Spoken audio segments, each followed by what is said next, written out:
Bring me a rose in the winter time. Flowers on the frontier, where the finer things in life are celebrated on Valentine's Day. I have a love affair with Nome. Join us as we go looking for love in Nome, both today. He's just a good husband.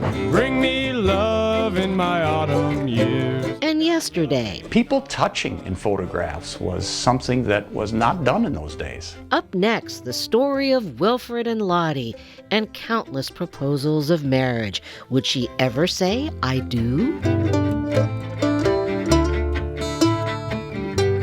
Sponsorship for Frontiers with Rhonda McBride is provided by Kupik Corporation and Spinard Builders Supply. Alaska, where there are old triumphs, but also new frontiers, with challenges as great as the state itself, but a belief the best is yet to come, bringing you the faces, the places, and the spirit of the last frontier. This is Frontiers with Rhonda McBride.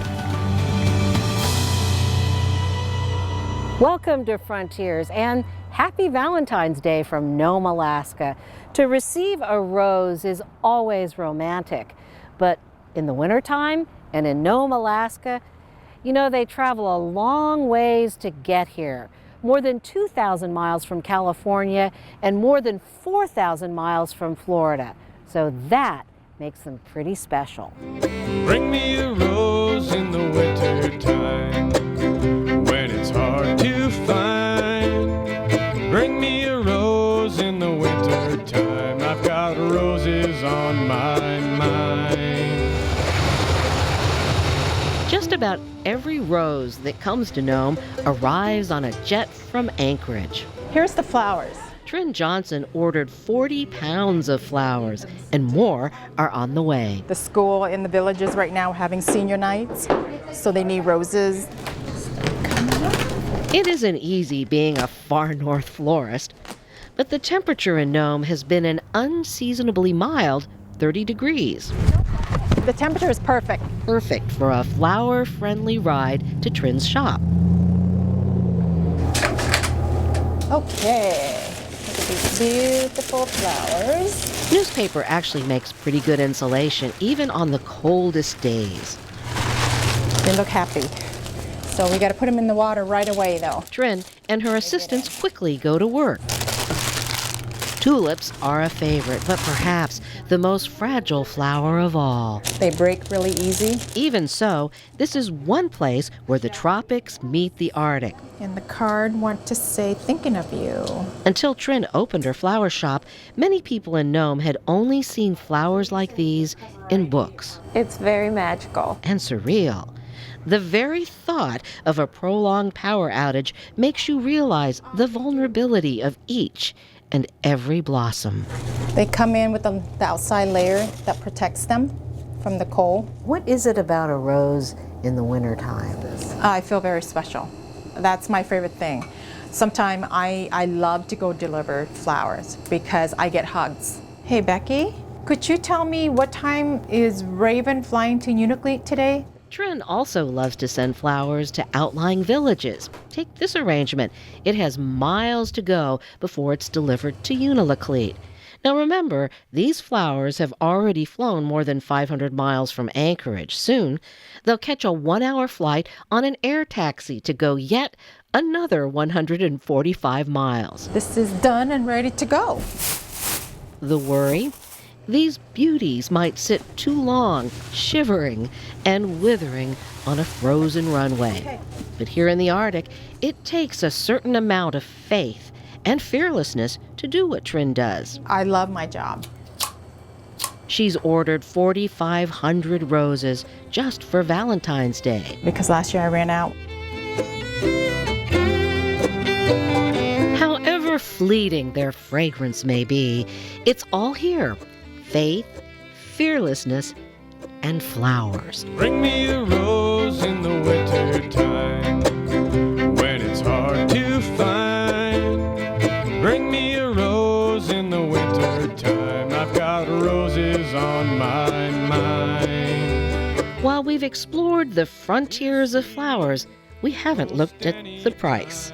Here's a look at what a dozen roses cost around the nation.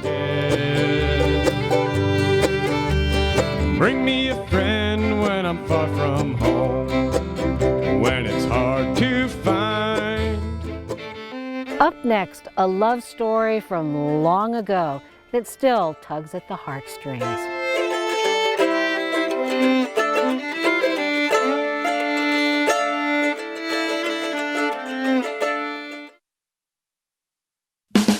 At Spenard Builder Supply, we know it takes a lot of ingredients to get it just right.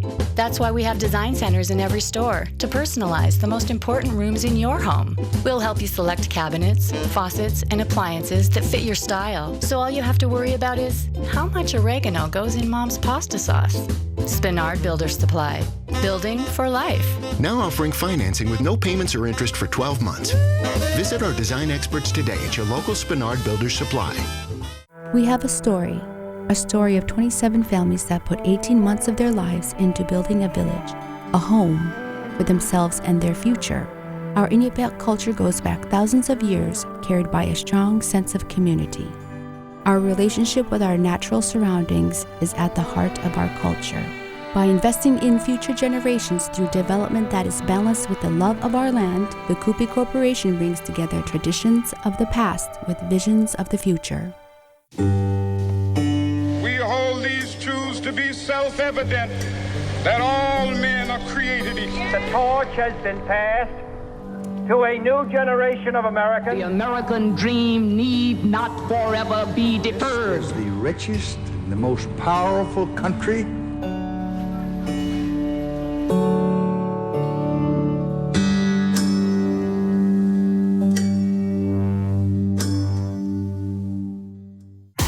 Monday. Don't be late for the Grammys because superstar Taylor Swift is kicking off the show. Plus, Rihanna, Ice Cube, Carrie Underwood, The Weeknd, Ariana Grande, Lionel Richie, Meghan Trainor, Luke Bryan, Selena Gomez, John Legend, Anna Kendrick, Lauryn Hill, Ellie Goulding, host LL Cool J. And that's just the first hour. Plus, Justin Bieber, Kendrick Lamar, Lady Gaga, and welcome Adele back to the Grammy stage. The Grammys live, CBS Monday, or stream it live. A warning, the story you're about to hear may break your heart.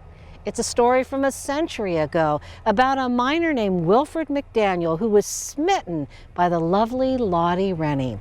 A story that never seems to fade.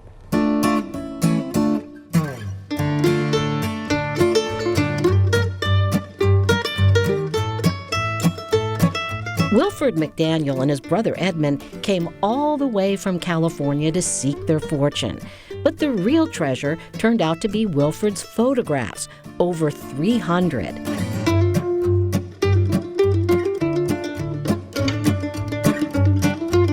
Golden memories of a life in Nome in the early 1900s, a collection that lives here at the Nome Museum.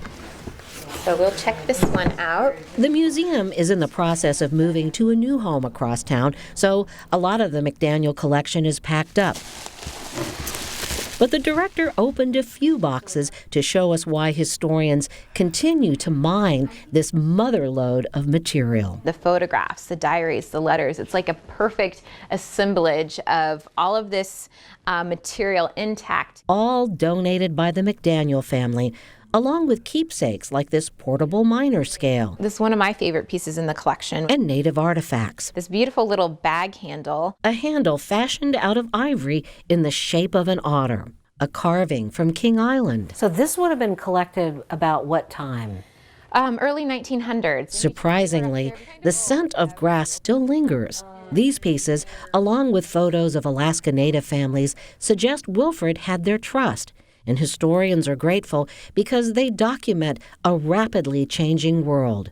But Wilfred's favorite subject was undoubtedly Lottie Rennie, who worked at a roadhouse.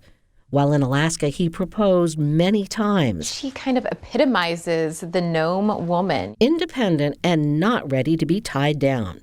Edmund, though, was luckier in love. He married Jessie, who followed him from California to Nome. She and Lottie were often photographed together on Sunday outings wearing their Gibson girl best, a temporary reprieve from a hard and rugged life. It was built in 1902. Although St. Joseph's was moved from its original location, Lottie and Wilfred probably would have visited this church. So it's fitting that a number of Wilfred's photos are on display here. It says Penny River Boy. His name was Seok. He really worked with him on learning the language, so he was kind of his teacher, his Inupiaq teacher. An Inupiat boy who helped Wilfred devise his own pocket dictionary of Inupiat phrases. Also on display here, Just kind of a quiet picture. the unspoken language of love. They're just looking at this kind of beautiful, wide open scene. The kind of September to remember. Probably the tundra would have been alive with color, and the dogs are yapping around them. And I wonder if they're actually seeing what's in front of them, or if there's that romantic dynamic that's going on, so they're just kind of focused of being in the moment together. It was Jeff Kunkel, a California historian, who uncovered this love story while he was editing Alaska Gold, a book that's a compilation of McDaniel's photographs and writings. I kept seeing this photograph of a woman that I didn't necessarily recognize. She kept turning up. She was beautiful. She was young. As I got to know her through this story, I think I kind of fell in love with her a bit. And who wouldn't? Kunkel found himself fascinated with photographs like this one of Lottie washing Wilfred's face in the river. People touching in photographs was something that was not done in those days. So this is a most unusual photograph, and just shows the energy between them. And you look at Lottie's face in here, and you can see she really likes Will and likes being with him and likes touching him. So there was something going on. But not enough for Lottie to tie the knot. McDaniel eventually returned to California and paid off the mortgage to his parents' ranch. He also bought a car. He was a bit of a Renaissance man. And a romantic. Years later, he married Ada Bailey, a church organist, and used the last of the gold he mined in Nome for the occasion. And then when he got married, he used his kind of special gold to cast both a wedding band for him and his wife. By all accounts, their marriage was happy. As for Wilfred and Lottie, they would meet again later in life. Their love story had yet another chapter. Jeff Kunkel probably tells this story better than anyone, so we'll let him take it from here. Wilfred McDaniel, known as Will, and Charlotte Rennie, known as Lottie, had their very first meeting New Year's Eve 1906 at a roadhouse outside of Nome. And Will showed up after having a bad case of frostbite with fully bandaged hands and arms and unable to eat. And nonetheless, he wanted to go to the party, so he showed up. And here was someone who just arrived from the outside, from New York State, Lottie, in the employ of her aunt. I might read a little bit here of how he remembers that. Our genial hostess at the roadhouse very thoughtfully seated me next to her attractive young niece, this is Lottie, who had but recently come in from the States, that's New York State. She took a kindly interest in me, cutting my food and looking after me generally, that I would lack nothing of the bounteous repast spread before us. This is their first meeting, and she's taking good care of Will, feeding him. What an intimate thing on a first encounter. They soon began Sunday outings. Will with his brother Ed and Jessie, his brother's wife. So the four of them would go out into the tundra on Sunday afternoons when they could finally break away from mining. They went wildflower hunting, and they went on picnics, and they went fishing, and they went photographing. On these Sunday outings, Will fell in love with Lottie. She was 17, he was 30. And he knew what he wanted. and he wanted her. And he ended up proposing to her just shy of her 18th birthday. And so the story goes that on her 18th birthday, she spent the whole day locked in her bedroom while her aunt and uncle, who owned the roadhouse, banged on her door and insisted that she consider Will's marriage proposal because he was a man of substance and looked like a good guy and a good catch. Nevertheless, she didn't come out of her room all day long and declined his proposal. So she said, "You're too old." And Will left somewhat dejected, I imagine. But they continued their Sunday outings. And then Jesse's father got ill back in California. And so Will and Ed and Jesse took off for California and left their claim. And his life was that he stayed a happy bachelor until he was 40 years old. Maybe it took him a long time to get over Lottie. I wonder. Married the day before he was 40 and had 2 kids and lived pretty happily on a ranch outside of San Jose, worked as a contractor, and his wife died. After Will left Lottie on the tundra in 1908, she worked at the roadhouse a little longer and then moved to Nome, where she got married to a man by the name of Carl Roper. Carl was half Anglo, half Inupiat. They had a little girl together, Jeanette, and were quite happy for a while together, apparently. But that marriage ended in divorce, and Lottie ended up relocating to Barrow. And she got a job at the Weather Service, recording the daily weather. The clouds, the temperatures, all different kinds of things. And so she was a working woman up there as well as she was at the roadhouse. And there she married a fur trader by the name of Harold Bloomfield. And they were happily married, at least for a while. She kept writing to Will, so they kept in touch. And eventually, when the bottom of the fur market fell out in 1922, she divorced her second husband and soon moved back to California, to Berkeley, only about 25 miles from where Will lived. And she went to a sourdough convention. She recognized a man, and it was Will. And they got reacquainted there, nearly 40 years later. And this time, there was no stopping that love between them. Will proposed. Lottie said yes. They were married in the spring, and the tale goes that their honeymoon lasted until cherry season started, when they all had to be available and pick cherries on the ranch. And they were very happy together. Soon thereafter, Lottie, while getting ready for a big sourdough reunion, was up on a ladder cleaning the windows, fell off, and went into a coma because she hit her head and never recovered. And so Will was a widower again after losing the true love of his life, I think, Lottie Rennie.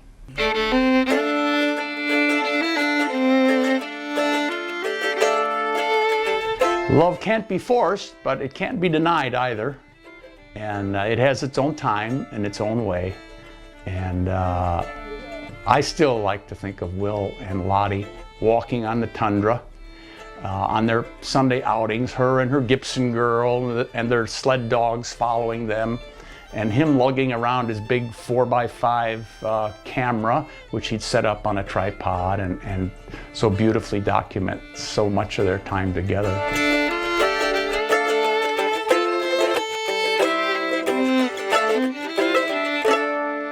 Up next, looking for love in Nome, believe it or not, it's everywhere. Plus, photos you sent us, couples from around the state.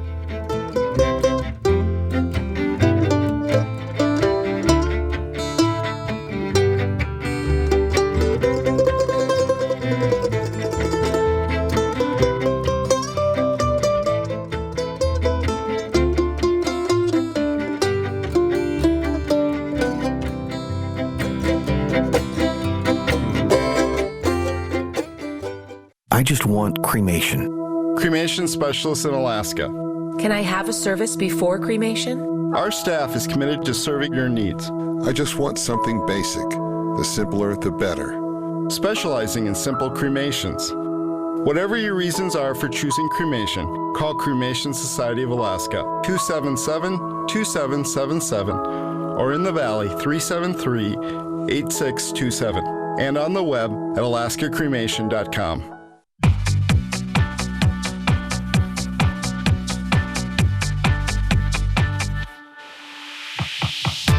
Just because kids play sports doesn't mean they need sports drinks. Sports drinks are loaded with sugar that kids don't need when they get out and play. Water in a healthy snack is all it takes to bounce back. Water has no added sugars, no added colors, no added anything. It's just water, and it's all kids need.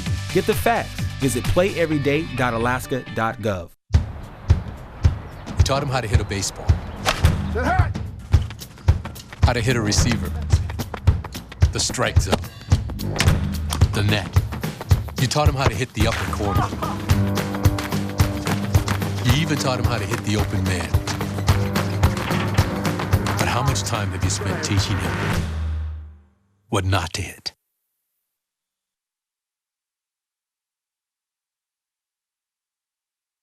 I don't know that there's an easy season when you're a meteorologist. This is a really dynamic atmosphere. We're in between some mountains. The Alaska Range, you can see it over there.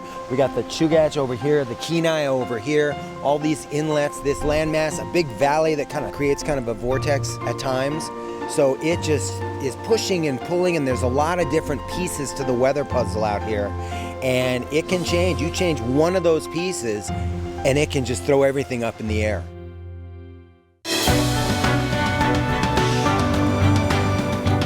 When it comes to love, there's an old saying in Bush, Alaska. The odds are good, but the goods are odd. Here in Nome, Alaska, we'll let you be the judge of that. Looking for love in Nome on Valentine's Day? The grocery store might be a good place to start. It's well stocked with all the traditional tokens of love. But that's not necessarily what speaks to the heart here. Right now there's caribou out, so what my husband plans to do is go out caribou hunting and bring me home the meat. While some look to the hills, hello, Central. We look to the new mayor of Nome. This is our Front Street, our Champs-Élysées, our Broadway, our Strip, where it happens in Nome, Alaska. And believe me, does it happen in Nome, Alaska. Surprised Richard Beneville once aspired to be a Broadway star?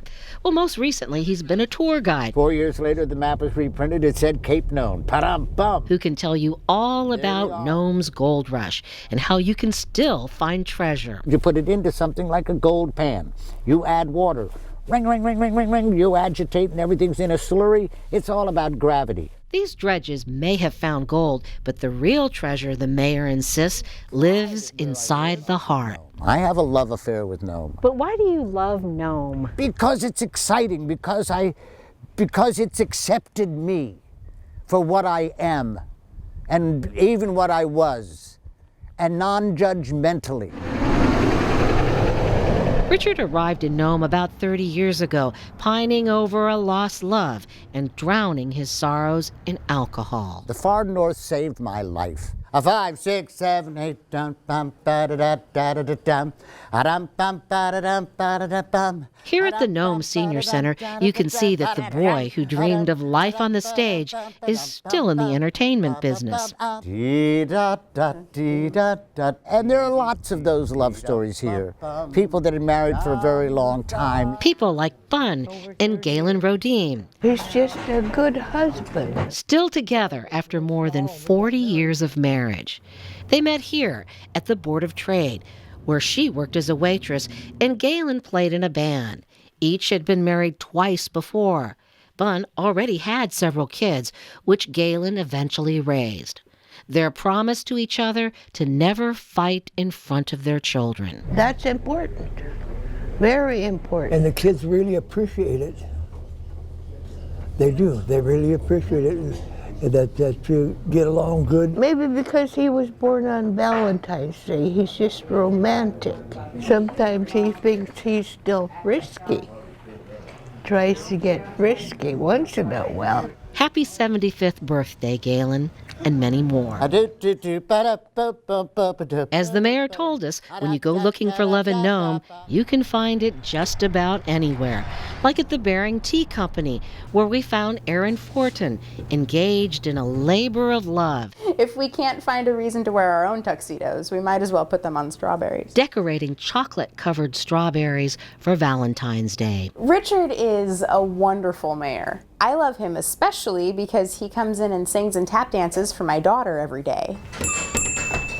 5, 6, 7, 8, I want to be happy, but I won't be happy till I make you happy. Da, da, da, ba, da, da. You know, gold rushes are kind of romantic. But Richard says it's not the past he's so much enamored with, but the future. I lived in New York for a long time. That was exciting. But I live here on the edge of where tomorrow is coming to us, the Bering Strait, which scientists refer to now as a new ocean because it's so unexplored. We know very, very little about it. The mayor says he never tires of looking out across the frozen sea because it melts his heart. And the band played on. Why do I love Nome? Because it's become my home. We want to thank the people of Nome for their warmth and kindness. It's here that we learned that love, both past and present, is a wondrous thing to explore. From all of us at KTVA, the best of Valentine's Day wishes to you and yours. We'll see you next week.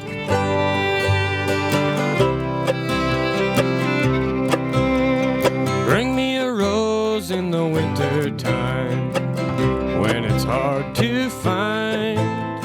Bring me a rose in the winter time. I've got roses on my mind. A rose is sweet most any time, and yet how easy we forget.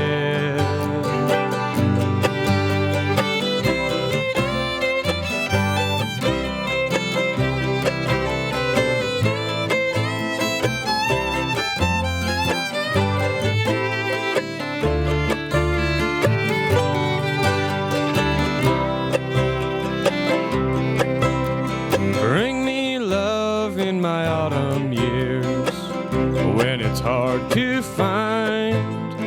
Bring me love in my autumn years. I've got loving on my mind. Love is sweet most any time, and yet how easy we forget.